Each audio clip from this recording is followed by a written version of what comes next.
Mark, Anne, hello. It's that time again of the week where we talk about stuff. Welcome to Anne Bernstein, who is the head of CDE, a think tank, and it's a joy and a pleasure to have you with us. Mark, you've just had operations and you still look fine, which we are very pleased about. So welcome to you both. Thank you. Thank Yeah, you. It's and great to be here. they describe CD as the leading public policy opinion think tank. That's fantastic. Yeah. But Anne needs no introduction. She's a widely listened to and well-known commentator. Yeah, welcome. We've got to start with politics, guys. I mean, I'm going do we? to use I'm going to use what's happening in the UK. I was watching with some interest Keir Starmer's battles, and that there are 87 of his party who want him out, and you need 80 to put in a new leader, and he's staying, and there are 100 that want him in, and that. And excuse me, one of the commentators made a great comment. He said, divided parties never win elections. Are we starting to see some of that fracture here? I think the ANC is having exactly that problem in Johannesburg. They haven't nominated a mayoral candidate, partly because, as everybody's saying, they're busy warring with each other in the Johannesburg ANC, and it's not yet clear who's going to be triumphant and who might become their mayoral candidate. The Secretary General of the ANC is saying, well, maybe we must bring somebody in from outside. I think they're doing badly in the polls that we can see at the moment, and they are deeply divided. So I think it's incredible. You know, Mark, you've made this point before on this podcast, but you know, the big question of politics around the world is really quite a simple one. Is the political system capable of delivering the kind of change that people want? You know, increasingly, when you look around, including in South Africa, but everywhere else as well, the political system just doesn't seem up to it. It's a very odd phenomenon that I've never had doubted in history, that the political system will ultimately bring about the change that people want, because you just think, well, it's a democracy, people will change their minds, and then but actually the political systems seem to be entrenching even more dysfunction into the political system than ever before. Do you think that's an overstatement? Is that too much? Well, until, as Anne points out, you get a Hungary. You know, you kind of get the result of a revolution, and Hungary got there because everyone was getting hungry. No one's ever made that joke before. I'm sure the Hungarians will be delighted to hear. It's called poetic justice. Okay, anyway. We've had effective elections in Hungary. Look at Poland, they changed government. Look at India, the largest democracy, runs a very effective election. So wow. You might not like the results sometimes, but I think those countries are doing quite well. The problem is America at the moment, England and some others. So there's a European phenomenon in part and the American system, but, you know, this can change. But isn't it sort of like the trajectory? You know, you have to go down before you can go up. You know, that's the point, Tim. That's where I'm going. Oh, really? Okay. Yeah, well, I mean, you have to get to a point of despair before. Right. I mean, I don't have an issue with democracy appointing popular leaders based on their manifesto. I don't have a problem with that. What I have a problem with is what the then elected leaders do with that power. And it seems that almost universally there are elements of cadre deployment and jobs for pals and influence on a personal level. Okay, whereas my view has always been that political power should appoint, you know, proper executives, qualified executives. I know. It's so, and it's so sweet that you think that. Because they're not from amongst them. And even here, Tim, we have this queuing system. We have this system of rights. You know, if one person from one party goes, there's a next in line, regardless of that person's qualification for it. There's a ministry open. Who's next? You. You will be the ministry of blah, blah, no matter whether you've even know how to spell blah, blah, which is spelled, by the way, B-L-A-H, B-L-A-H. Yeah, so... There's a dispute about that, but anyway, carry on. Yeah, I thought you were right. But isn't that the problem? Just talking about going down and coming up again, you know, one of the things that happened this week was the sort of quarterly unemployment stats were released. And guess what? We're down again. In some senses, that's not surprising. And just by the way, we need to clarify, it's not that there were a decline in the absolute number of jobs. It's that population has increased and the job absorption rate is not taking in as many people as are entering into the employment system in South Africa. So, I mean, net, there are more jobs being created. It's just not enough. Was an absolute decline, according to the front page of the Business Day today. There's 17.1 million employed in quarter 4 25 and 16.75 million employed in quarter 1 2026. Yeah. So there's also been an absolute decline, I think. But I take your point on the population. But I mean, what sort of drew my attention was the average rate of employment per presidency in South Africa. We've spoken a lot about reform in South Africa, and things are changing and things are improving, but the absolute employment increase under President Ramaphosa has been half what it was under President Zuma. That's incredible to me. Is that accurate, Anne? What are the true figures? Calculated, the quarterly numbers aren't the key thing to be looking at. Obviously, if the employment numbers go down in the next quarter, that will be more indicative. But we've calculated that over the last 17 years, about 1,000 people a day join the unemployment queue. And when the president in his SONA in February said that employment was going up, that's actually misleading. The number of unemployed people over the last year has increased before these numbers by 300,000. Now it's worse. So we now have nearly 13 million people who would like to work but cannot find a job. So we are doing terribly when it comes to employment. But surely all of this, Mark, is also affected by the influx of illegal immigrants and them taking jobs. And I mean, I'm quite strong on that point, that our jobs for our people first, other than skills debates. Is that a factor that's infected on figures over the last decade? Nobody knows the actual number of illegal immigrants in South Africa. And, there was a time when people would say it's anywhere between 2 and 6 million. I think any academic who's ever looked at the numbers says it's around 3 to 4 million people who are foreign born. But some of those are legally in South Africa. So we don't actually know, Mark. That's the truth. Now, there's some immigrants who are coming in with real skills. Think of Zimbabwean teachers and people from the rest of Africa who have university skills. But there are a lot of people who are coming in, and this is the big challenge, who are not skilled. And what South Africa's done historically is we've made it almost very difficult to bring skilled people into the country. And, well, people say pretty easy. And very easy to bring unskilled people into the country. Come in. I think it's harder than you think. Over the Zimbabwe border, it's been very easy. Over, people who walk through the Kruger National Park, this is not easy, in my view. Well, you're going to... they're a survivor. Other than the odd crocodile feast, they're a survivor. That's right. Yeah, or the lion. They've got the lion that eats you. But the truth is that policy is starting to change. Under the GNU and the new Minister of Home Affairs. They are tightening up, they tell us, on the border, but we have a real challenge. And the government has not, in my view, managed this well over the last 20 years. You need leadership here. Migration is a difficult issue across the world, as we know, but you can't just kind of have poorer communities absorbing more and more people from outside the country without a proper migration policy, without proper leadership and a plan of how you're going to deal with this. So, yes, I think the brunt of our sort of failed migration policy is felt in the poorer communities, and that must affect jobs as well. But it's a more complex thing. But the big issue, economy isn't providing jobs for unskilled people in the numbers that we need. Yeah.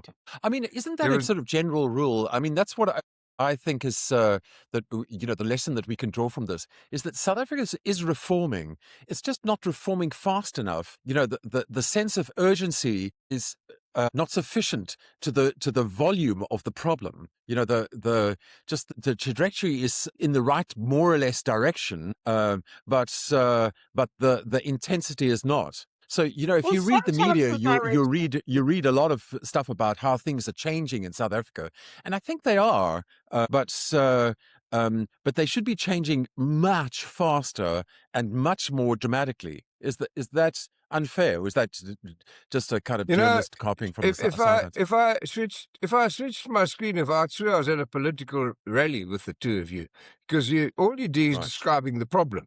So, I mean, what are you going to do about it? Is March on March the right suggestion? What are we going to do about these things? And I want to go back to what you said about Johannesburg. Which to respond to? Can I respond to growth or migration? You can do whatever you like on this program. Just don't confuse. So long as you shout. Confuse us with all the facts. One of Anne's friends said to her, if you're going on this podcast, you're going to have to shout a lot. And stop giving us facts. Talk about growth. I'm happy to talk about facts here. Oh, you don't rely on facts. I can hear that. But let's talk about growth, because Tim's raised a really important issue. In fact, I have a workshop this afternoon with leading economists on this. The first question you have to say is the popular view about reform and growth correct? Now, I think countries that do well on growth generally, they say this is our top priority, and then they apply that. What does it mean to say growth is your top priority, which I think it should be for the country?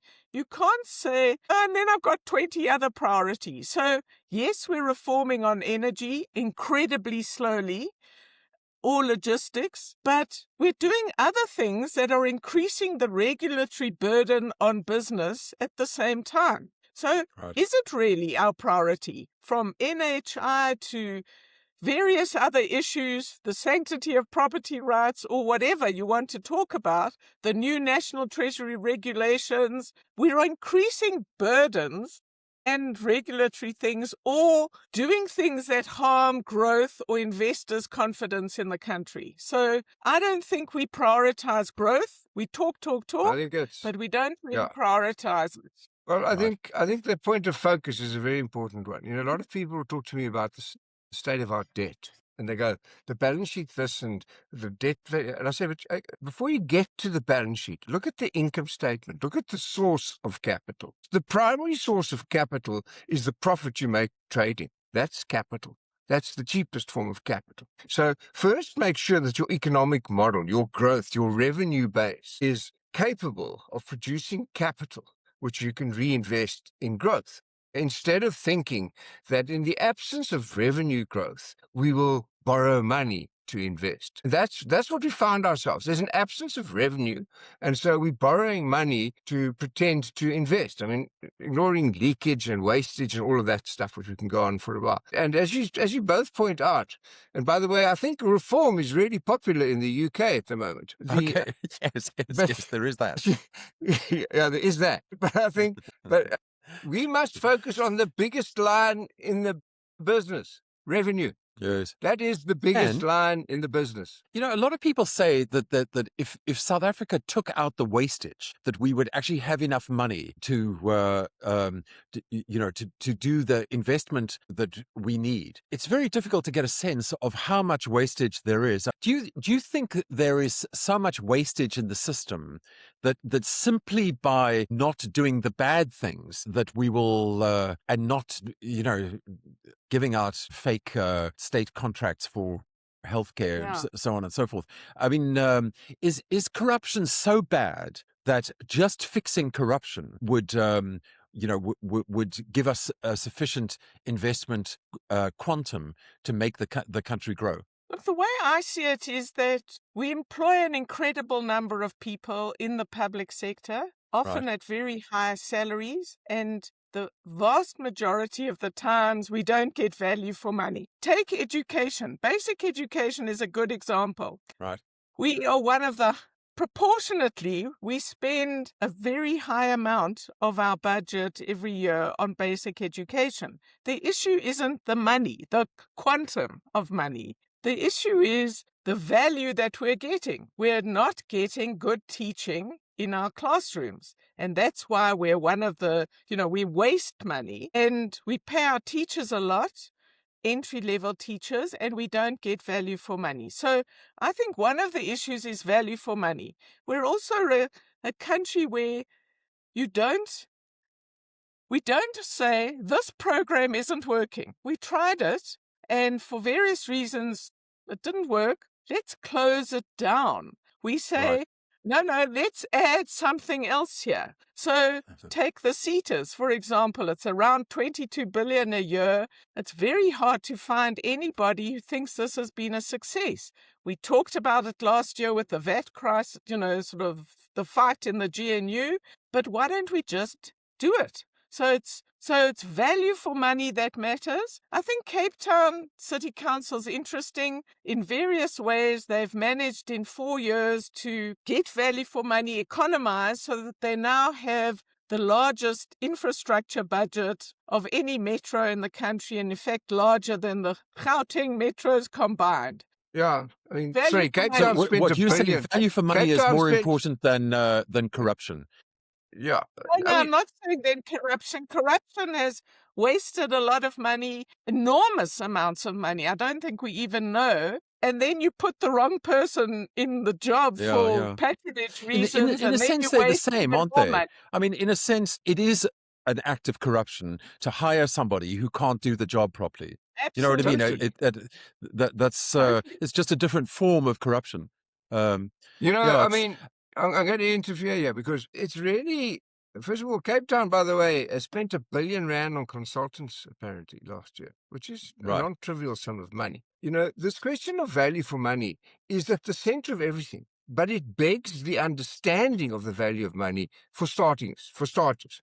People have got to get over an understanding of billions, what the word billion means. I mean, I read the other day that Joburg needs 115 billion to fix the roads. I started working out the area of a pothole, and the cost of repairing it. And it turns out that if you need 115 billion, then actually we don't have Joburg. We have the Kimberley Hole at every single road that we have to fill. There's just absolutely no evidence of financial understanding at the center of allocations of capital. Okay, and that ignorance. Let's give you another example. BRT, the bus rapid transport system, 80 billion so far on something which does not exist. And so we just got to find adjective upon adjective. But at the center of it all, in my view, is ignorance, is incompetence, is appointing people to positions of influence and decision-making who are incapable and unwilling to make decisions. And I've sat in board meetings where the default position is no because the board member doesn't understand, or is yes because the board member doesn't understand. That's the criminal offense of appointing incompetent leadership. And you were going to say you wanted to say another example? Yeah, another example is, think of the amount of money that government spends on supporting small enterprise. We did a research into this for a 3-year period, and we discovered it was something like 6 billion rand, which Mark will tell you is a lot of money, per annum spent on supporting small businesses. But we couldn't find any information at all on what impact did this have. Are those businesses working? Did they grow? What happened? Now, that's a lot of money, our tax money, that is, I would guess, in many respects misspent, rather than using it in a different way or sort of in some arrangement with the private sector to actually get some experts who know how to identify a business with potential and can help them grow.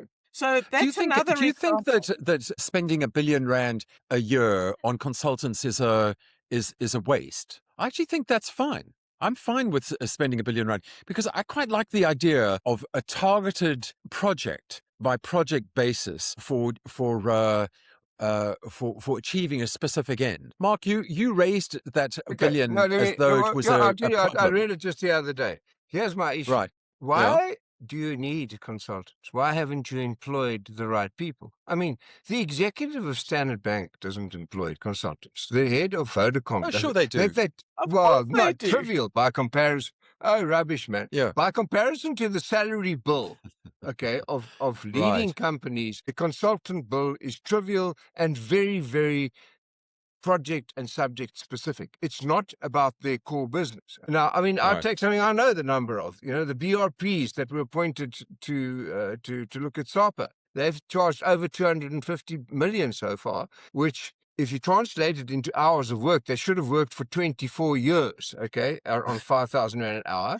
And 160% of that went to consultants. Okay, so now you tell me, why you got the job to be a BRP if 60% of your cost was employing outsiders? So, it's that's what I'm saying. Appoint the right person for the job, pay them double if you need to, because it should be outcomes based, and you won't need all of these consultants. We do not get value for money. And the reason we don't get value for money is because we're in a death spiral of pointing people less competent than our elected selves. I agree. No, it's true. Point. I mean, our cost of employment is not outcome based. Okay, so there's no outcome required, as you said with the SMEs, for example. There's no feedback loop. Okay, it's not a lot of money to pay the chief executive of Johannesburg 3 or 4 million Rand. It's nothing for that size enterprise. If that guy was working at one of our leading banks, he'd be earning 250 million a year. Okay, or she, and so.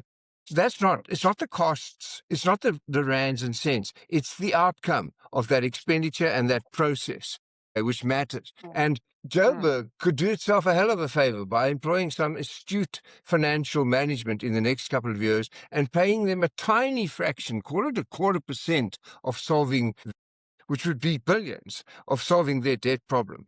And it would be cheap at the price. But no, what they'll do is they will employ people who can't solve it at a cost of millions. They can't solve a billions problem. And that mindset is what we need to escape from. But my view is you only get there when you're in enough trouble. I think we're close. I think you're starting to see things move at Transnet. I think you're starting to see mindsets change. And it's because at some point, as I've said this 100 times, at some point you need a dentist. At some point you've got to get professional help. And we're there.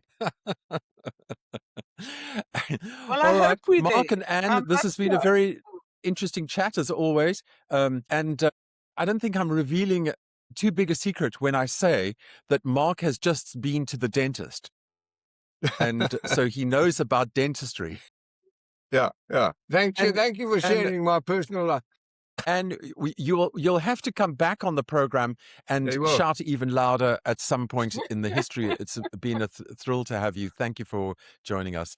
Thank you so much. I'm sure it was an ordeal. I'm not going to mention the weather in Cape Town. I'm not going to mention it. And I'm not going to mention Pala Pala. I'm not going to mention it. Okay, let's not mention that.